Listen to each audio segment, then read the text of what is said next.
everybody, it's Kallaxen here. If you enjoyed this video, remember to comment down below with your thoughts on Hey everyone, it's Kallaxen here, and today we're going to talk about why Hawkmoth isn't using the Peacock Miraculous. But before we get started, if you guys enjoyed this video, make sure that you join our Discord server, become patrons over on Patreon, and comment down below with your thoughts on our little video for today.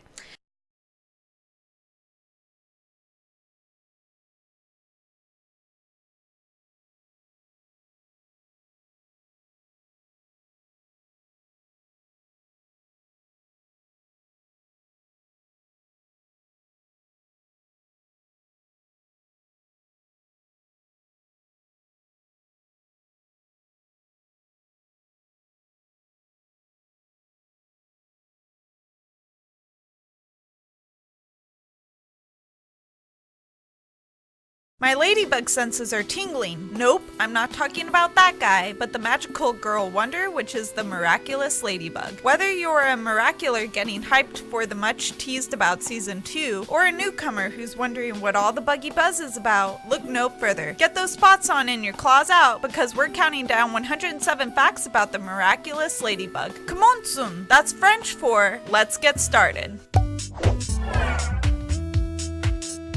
Fact number 1. Miraculous, Tales of Ladybug and Cat Noir, also known as Miraculous Ladybug, is a French CGI action-adventure animated series produced by Zagtoon in Method Animation. The series features two Parisian teenagers, Marinette Dupont-Chang and Adrien Agreste, who transform into the superheroes Ladybug and Cat Noir, respectively, to protect the city from supervillains. Number 2. Prior to the debut in France on October 19, 2015, the series was first shown in South Korea on September 1st, 2015. In the United States, the series debuted on Nickelodeon on December 6th. Fact number 3. Shows, especially cartoons, often release in one country and are released much later worldwide after a lengthy localization process. However, Miraculous is a collaborative effort. It was co-produced by Zagtoons in France, Toei Animation in Japan, Method Animation, and SAMG Animation in South Korea. Fact number 4. The series is based on an original concept created by French animator Thomas Astouk. He was inspired by one of his co-workers, Japanese animation, and decades of binge reading on comics. Number 5. In an interview with No Life, Astouk said he was working as an animator on the show Witch when he met a woman who had a t-shirt with the ladybug on it. They began to share drawings, some of which were ladybug themed. Astouk also noted that Marinette's hair was styled after the woman. Fact number 6. Astouk first drew Ladybug on sticky notes and remarked how strong the Ladybug character was. Despite this, he had no memory of seeing any Ladybug-themed superheroes in comics, just spiders and ants and beetles. Number 7. Astouk had intended to make Ladybug a comic book series until he met Jeremy Zag, who loved the project and wanted to produce it as a cartoon. Zag was 25 at the time and not originally from the cartoon industry, but managed to make Miraculous Ladybug the global sensation it is today. Number 8. Miraculous Ladybug was originally going to be a 2D anime series by Toei Animation. A promotional video was even created and released, which generated the online hype and swiftly created a strong fan base in both Korea and Japan. However, the developers decided to make the switch to appeal to Western audiences, considering the unfortunate downfall of the popularity of 2D animation. Number 9. In case you didn't know, some of Toei Animation's most notable anime series are Dragon Ball, Dragon Ball Z, Sailor Moon, One Piece, Digimon, Yu-Gi-Oh!, and Dr. Slump, to name a few. Number 10. The anime concept was originally successful. However, there were concerns about the marketability of traditional 2D and the difficulty in animating Ladybug's costume of red with black spots, as it caused some strobing effects. Number 11. This problem was easily fixed by the creation of a 3D model, in which each of the dots on Ladybug's costume remain in place during rendering without the gruesome worry of wearing animators down. Number 12. In each episode, both Cat Noir and Ladybug have lengthy transformation sequences that can be seen in anime such as Sailor Moon and Madoka Magica, calling back to the show's original roots. Number 13. Small aspects that anime fans can appreciate are the Kwame creatures resembling resembling the chibi art style, Marinette's shoujo crush on Adrian, a beginning theme song, anime art that sometimes will appear in notebooks or in scenes, and ending cards. Although it is in CGI, several aspects of anime are still present in the show. Number 14. In the beginning, Asluk's drawings of ladybugs were a lot darker and more political, as he was interested in developing a comic for teenagers. This didn't reach out to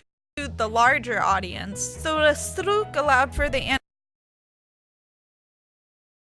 gruesome worry of wearing animators down. Number 12. In each episode, both Cat Noir and Ladybug have lengthy transformation sequences that can be seen in anime such as Sailor Moon and Madoka Magica, calling back to the show's original roots. Number 13. Small aspects that anime fans can appreciate are the Kwame creatures resembling the chibi art style, Marinette's shoujo crush on Adrian, a beginning theme song, anime art that sometimes will appear in notebooks or in scenes, and ending cards. Although it is in CGI, several aspects of anime are still present in the show. Number 14. In the beginning, Asluk's drawings of ladybugs were a lot darker and more political, as he was interested in developing a comic for teenagers. This didn't reach out to the larger audience, so Asluk allowed for the animation to become something much brighter and more positive. Number 15. Asluk described the positive vibes of the show as an Amélie Poulain meets Spider-Man feeling. He expressed that his goal was to make the show as enchanting as possible. Number 16. There was also a point in time where producers encouraged making Ladybug and Cat Noir part of a superhero team, but it didn't help sell the show. The superhero team idea was dropped because of it. Number 17. Asluk elaborated on the failed idea, saying Ladybug is the Quantic Universe what Spider-Man is to the Marvel-verse or Batman to the DC-verse. Quantic Universe is filled of superheroes in all countries, alien races, magic. Ladybug is just a tiny part of it. Hopefully, if the series is successful, we'll be able to explore it. Number 18. Asluk created the show by drawing ideas and concepts from Franco-Belgian comics, American comics, and Japanese animation. He and his team wanted to create a show that reflected the romance and beauty of France, and they aimed for it to have superheroes that appealed to young girls while not falling into the cliches of female characters. Number 19. In 2010, the show was announced at Cannes MIPCOM, with French production group Univers Group Pictures and Onyx Films heading the project and working with Method Animation and Zagtoon. And Ton Somash of Onyx and Method said that they wanted to create a glamorous superhero character with a real European flair, with Paris as the backdrop. The producers had also planned to animate it in stereoscopic 3D. Number 20. Asluk stressed the representation of women was something that was really important for him, and an idea he kept in mind when creating new characters. Many of the show's CEOs cherish Marinette's ability to reach out to young girls with a relatable heroine. Number 21. Asluk admits to having an interest in the show Buffy the Vampire Slayer, which might have had some influence for Miraculous Ladybug. Number 22. The Mini Menace Ladybug are fake comic book covers and concept art drawn by Thomas Asluk before Miraculous Tales of Ladybug and Cat Noir went into production. Many of these issues resemble an early comic book look, more notably Jack Kirby. Number 23. Each episode takes around 3 months to write, from scratch to final validation of broadcasters. However, it takes more than several months to finish an episode, production and all. Number 24. Assistant director Willifred Payne said that each episode is composed of 2 parts, a sitcom aspect where the characters have to speak for themselves, and an action element where the camera is always moving. Number 25. It takes 350 to 400 shots to create a 20-minute episode and about 10 panels per shot. This actually equals out to about 4,000 panels per episode. It's no surprise, considering each action shot feels reminiscent to riding a roller coaster. Number 26. Jared Wolfson confirmed that the episodes of Miraculous Ladybug are not linear, but more or less self-contained self-contained. Each episode stands alone and is designed for the viewer to not feel left out jumping into the series. However, the origin episodes are important to understanding the main story. Number 27. The music was done by Noam Caniel, who also worked on Power Rangers. Number 28. The theme song was a joint effort by Caniel and Jeremy Zag. The English lyrics were done by Alan Garcia and performed by Wendy Child and Cash Calloway. Number 29. Miraculous Ladybug is known for its beautiful backgrounds of Paris, monuments, and landmarks. The development team emphasizes that they want to show the romance, fashion, and mysteries of the city, and they do so by playing with the shapes and proportions of the buildings and historic locations. Number 30. Cristina Valenzuela, who voices Marinette in the English version, also provides voice talents for anime and video game productions. Some of her voice roles include Mio Akiyami in K-On!, Megisa Saito in Squid Girl, and Rei Ino, Sailor Mars, in the Viz Media dub of Sailor Moon. Number 31. Cristina says she auditioned for the role of Marinette more than once. She had gotten many callbacks, but stuck to those auditions because she loved Marinette's character design so much. The red suit was what got her hooked. Us too. Number 32. Adrien Cat Noir is voiced by Bryce Papenbrook, whose voice you might recognize from the Attack on Titan English dub as Eren Yeager. He also does voices for Masomi, Kira in Durarara, Meodas in The Seven Deadly Sins, and Kirito in Sword Art Online. He is the son of Bob Papenbrook, who voiced Rito Revolto in Power Rangers. So fitting. Number 33. You might recognize Keith Silverstein's voice, who dubs Hawk Moth in the English version, as he's previously provided voice talents for Gontetsu and Kimimaro Kaguya in the Naruto series, dubbing Detective Kun-kun in Rosen Maiden, Captain Gantu in Stitch, and Vector the Crocodile in the Sonic the Hedgehog video game series. Number 34. In the fake comic book covers of the Mini Menace Ladybug, Marinette's name is Marietta, as seen on the cover of issue number 1. Number 35. During the earlier stages of development, Ladybug wasn't allowed to abuse her powers of good luck, or else something bad would happen to her. As of now, it is unknown if Ladybug still has this issue, since, as seen in The Bubbler, all that happens when she selfishly uses Lucky Charm is that she runs out of power and loses her transformation. I mean, is that so bad? Number 36. In a placeholder animation, Ladybug was seen wielding a sword. Whether or not this is to be used as a new weapon or a Lucky Charm object is unknown. Number 37. In concept art and test animation in the 2014 licensing video, the yo-yo appears to have more abilities, like being able to split in half to become a staff, generating a wing-like shield, and exploding like a bomb. If Ladybug will have any of these abilities in the show, or if these are done with the yo-yo or something else, has yet to be revealed. Number 38. Marinette's hair color is an homage to old comic books that would use blue highlights on black hair. This more than likely refers to Astouk's obsession with superhero comics. Number 39. The name Cat Noir is literally French for black cat. This is due to the series' French origins. However, some sources have called Cat Noir Black Cat instead. Fact number 40. In the English dub version, it is Cat Noir. Fans originally called him Felix, after a famous cat character. For some time, this name appeared on the original French version of Zachtoon's official website, but later disappeared with newer, equally reliable sources calling him Adrien. Number 41. It was later revealed that the Ladybug PV version had in fact called him Felix, and Felix and Adrien are not the same character. Adrien was made around 2012 to replace Felix. Number 42. Astouk expressed the reason he replaced Felix with Adrien was because Adrien was more interesting story-wise, while Felix was more an anime cliche. That's why we discarded him. Number 43. In September 2015, Astouk indicated that he was open to revisiting the character of Felix, but abandoned it by February 2016, writing that the character was a poor idea. Number 44. In developing Cat Noir, Astouk said ladybugs represented good luck, so it was natural to partner her with the black cat character with bad luck powers. Number 45. Cat Noir was a tribute to comic characters like Catwoman, so it was like having Catwoman and Spider-Man in the same show, but reversed. So many Spider-Man references. Number 46. Cat Noir came to existence around the time the fake covers were being made, as seen with his appearance on the cover of issue number 12. Number 47. According to Thomas Astruc, in a joking same manner, Cat Noir's suit is made of boyfriend material. The suit is not made of leather, but it is the closest material. Boyfriend material? Indeed. Number 48. In earlier concept art, Alia didn't wear glasses, but instead wore sunglasses on top of her head. Guess they decided to give her much more of a blogger look. Number 49. Marinette's home and school are located in the fictional 21st arrondissement of Paris, which is somehow both directly across the river from Notre Dame and in the shadow of the Eiffel Tower. Number 50. In the toy PV, the Louvre gets blown up and the Arc de Triomphe is cut in half by a pillar of light. I mean, what's a superhero story without some city getting completely demolished? Number 51. The miraculous have been around for thousands of years, and in the origins, we get a glimpse of some of the wielders. One of them was actually presumed to be St. George. The scene was based off a real-life stained glass window of St. George's Hall in Liverpool, England. Number 52. Ladybug and Cat Noir are based off of a ladybug and cat, respectively. This applies to all the miraculous wielders to one degree or another. The other ones are a peacock, fox, turtle, bee, and butterfly. Number 53. Although not having any romantic feelings towards Cat Noir, in the first French webisode, Marinette reveals that she's aware he might have a crush on her, and she admits she might have given him a chance if Adrien hadn't been around. If only either of them knew. Number 54. An Akuma in Japanese culture and folklore refers to an evil spirit. The way the Akuma work in Miraculous Ladybug is very interesting. The main villain, Hawkmoth, sends out Kwame butterflies to people who have just experienced a hardship in their life, which transforms them into wicked henchmen. Number 55. Kwame is very close to Kami, the Japanese term for gods or spirits. According to Asluk, a Kwame is Quantic Universe Kami. Number 56. Asluk has written on Twitter that Plag means plague and Tiki means happiness, so just like their masters, the two Kwamis are exact opposites. Number 57. Early concept art implied that Marinette inherited her transformation trinket in the form of a necklace at the scene of her father's murder. What actually happens is that Master Fu somehow got into her room and placed a jewelry box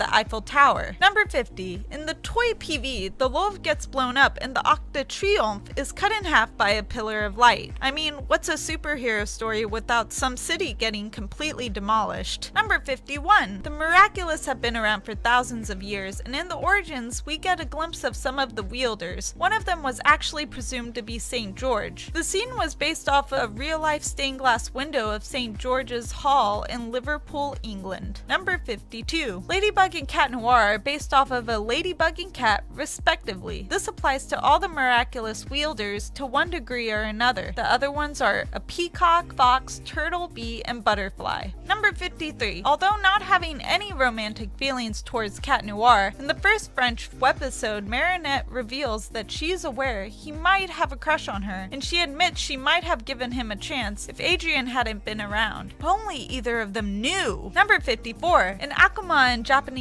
culture and folklore refers to an evil spirit. The way the Akuma work in Miraculous Ladybug is very interesting. The main villain, Hawkmoth, sends out Kwame butterflies to people who have just experienced a hardship in their life, which transforms them into wicked henchmen. Number 55. Kwame is very close to Kami, the Japanese term for gods or spirits. According to Asluk, a Kwame is Quantic Universe Kami. Number 56. Asluk has written on Twitter that Plag means plague and Tiki means happiness, so just like their masters, the two Kwamis are exact opposites. Number 57. Early concept art implied that Marinette inherited her transformation trinket in the form of a necklace at the scene of her father's murder. What actually happens is that Master Fu somehow got into her room and placed a jewelry box on her desk. Creepy old person alert. Number 58. The Ladybug Miraculous and Cat Miraculous are set opposites of each other in the yin-yang section in Master Fu's chest. The Cat Miraculous is placed in yang, and the Ladybug Miraculous is placed in yin. Number 59. There are only 7 known Miraculouses so far, as seen in the chest in the theme song, but Thomas Asluk explained that it's a bit more complicated than that, with more information being discovered about them throughout the 3 seasons of the series. Number 60. In the animatic of the theme song, the chest box has many Miraculouses that are not used in the final version, including what appear to be an eagle miraculous, snake miraculous, bear miraculous, lion miraculous, chicken miraculous, and bull miraculous. These are loosely based on the Chinese zodiacs. Number 61. The 2D PV's background lyrics, "Every love went through your head, giving love turned bad," implied a dark and troubled past for Marinette. This leads a lot of fans to wonder if there's more to our hero's story than meets the eye, or it was just simply scrapped. Number 62. The design of Hawkmoth's mask is a reference to the supervillain Fatumas from the 1964 French film of the same name. Number 63. Both the butterfly and the moth symbolizes change and personal evolution. This is likely in connection with his ability to corrupt and transform others into his henchmen. Number 64. Wilfred Payne, when asked on Twitter if Hawkmoth is a metaphor for human ambivalence, responded, "Yes, you can say that, but his true nature and purpose will change your point of view." Sounds deep. Number 65. In the Castilian Spanish version, Hawkmoth's name is Lepidoptero, which comes from the scientific order called Lepidoptera that contains all butterflies and moths. Number 66. Alia's family name is Césaire. Her family was originally from Martinique, a French overseas territory in the Caribbean. Some think this refers to Almi Césaire, a French author and politician. Number 67. When asked about Alia and Nino's ethnicity, Astuc wrote on Twitter that one of them was from Reunion and later wrote that Alia was from Martinique. The show is actually praised for its diverse number of characters. Number 68. Astuc wrote on Twitter that Chloe, Sabrina, and another classmate named Alix were originally intended to become a trio as a reference to the title characters in another French animated series, Totally Spies. Number 69. In Mr. Pigeon, Cat Noir decides to dance while waiting for Mr. Pigeon to show up. You might actually recognize some of his dance moves, one being the moonwalk and another being Gangnam Style. Number 70. In the French version of the same episode, a hilarious quote from La Cité de la Peur, which translates to "Good news for Batavia lettuce lovers," is used as a transition in TV news. Number 71. In the episode Ladybug and Cat Noir Origins, Alia theorizes that Ladybug got her powers by being bitten by a radioactive ladybug. Sound familiar? Well, she continues by spitting out every adjective that was included in the Spider-Man comic title for good measure. For that matter, Ladybug's form-fitting red costume and her use of her yo-yo to swing around in the city are strongly reminiscent of Spidey. Number 72. When Alia becomes enraged with Chloe, she makes a sardonic comic alluding to hulking out, yet another salute to Marvel. Number 73. Kung Food. The villain of the episode Kung Food is a walking reference to some iconic characters. For one, he looks like a pudgier version of Goku from the Dragon Ball series. His outfit is similar to the orange G of the Turtle School Goku wears, where his hair is similar to that of Goku's Super Saiyan form. Number 74. Kung Food himself uses several weapons, with one being the most recognizable, his giant pepperoni pizza sword. Its size and shape resembles Cloud's Buster Sword in Final Fantasy VII, but with a savory twist. Number 75. The caramel wall Kung Food uses to seal off the hotel mirrors the slime wall seen covering the museum in Ghostbusters 2. Number 76. The battle against the gamer is chock full of shoutouts to Street Fighter, with our heroes and gamer trading signature attacks of Street Fighter's famous characters. We see M. Bison's Psycho Crusher, Ryu's Hadouken, Ken's Shoryuken, Dhalsim's Yoga Fire, and more. Number 77. Astuc makes a cameo in the French version of Gamer as the voice of the start menu of Ultimate Mecha Strike 3. This is his only cameo in Season 1. Number 78. Roger Cop. Half cop, half machine. Well, sorta. Roger Cop seems to be a family-friendly mix of the not-so-family-friendly RoboCop and Judge Dredd. Number 79. In Roger Cop, Cat Noir tries to pull off a Spider-Man by kissing Ladybug upside down. The outcome isn't quite the same, but this just adds another entry into the list of Spider-Man Marvel references. Number 80. In Bubbler, when Marinette is standing outside of Adrian's house, her surprise at the camera ball and the blunt way she's being spoken to strongly resembles C-3PO at the gate of Jabba's palace. Number 81. In Anti-Bug, Chloe, a powerless human, is trying to help Ladybug the superhero, but Ladybug thinks she is just carelessly putting putting herself in danger and doesn't listen to her biggest fan. Crushed by this, Chloe becomes Ladybug's evil counterpart with the goal of proving that she is better. Sound familiar? Number 82. Marinette and Adrien go to the Collège François Dupont. François Dupont is the secret identity of French teenager superheroine Fantomante from a 1960s series of books later adapted into a live-action TV series and cartoons. Number 83. Marinette is right-handed, but this changes depending on animation errors. In Copycat, one side of the yo-yo has inverted colors, black with red spots, like when Ladybug is using it as a communicator. Thomas Astruc says that it was another mistake that couldn't be fixed. Number 84. Nathaniel can occasionally be seen face-planting into his desk in some shots of the classroom. Number 85. Astruc made a character based on José Velasco, a French actress, writer, and director. They made a character who looked and acted like her, and then got the real actress to dub the character in France. In the English dub, the character's name is Sarah. Number 86. Miss Mendeleev is the physics, science, and math teacher at Collège François Dupont, whose first appearance was made in the episode The Evil Illustrator, a Russian chemist who was the founder and compiler of the modern periodic table of elements. Number 87. Thomas has stated that he loves all the characters equally, but has a preference for Jagged Stone and a dislike for Chloe. Number 88. Jagged Stone, the musician Marinette and Adrien are obsessed with, is actually quite hilarious. His name is a pun of the genre hard rock, while also calling back to Mick Jagger and the Rolling Stones. His assistant's name is Penny Rolling, furthering the reference. Number 89. Nathaniel's shirt symbol is based on the French rock band Magma. In the course of their first album, the band tells the story of a group of people fleeing a doomed Earth to settle on the planet Kabaya. Later, conflict arises when the Kabayans, descendants of the original colonists, encounter other Earth refugees. Sounds epic though. Number 90. Nathaniel's name is an homage to Nathaniel Braun, the chief art director of the show. Number 91. Marinette's father is also called Tom Dupont. Dupont means bread in French, cause, you know, he's a baker. Number 92. In the American dub, Nino was voiced by Ben Diskin, who's voiced number 1 and number 2 in the animated series codenamed Kids Next Door. Considering some of the other roles he's played, Nino's ran against adults in The Bubbler is pretty funny. Fact number 93. The poem Un Bustier was reading at the opening of Lady Wi-Fi is Le Coccinelle by Victor Hugo. Fact number 94. Sparrow was originally a member of the superhero team, but producers replaced him with Kid Mime later on because Mime was such a great character that they didn't want to keep him as adult baddie only. Fact number 95. Some of the unused characters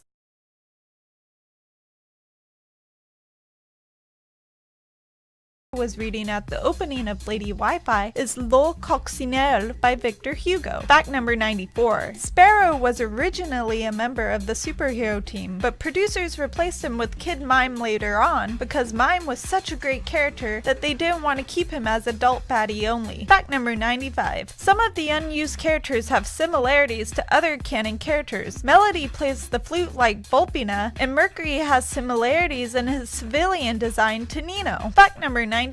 Despite being a primarily French animated series, the show was lip-synced to English audio. The Miraculous team chose to do this in order to make the series more marketable in the US. Fact number 97. Bandai, one of the world's largest toy manufacturers, the makers of Power Rangers action figures, is introducing an assortment of toys centered on aspirational action play, transformation, and of course, friendship. Arriving on shelves this fall, the Miraculous line includes the first ever action figures designed specifically for girls, with other products to support like transformational roleplay and plush pets. Fact number 98. The bee Kwame was first revealed by Jeremy Zag, with the picture posted on his Instagram. The image was captioned, "New Kwame means new superhero?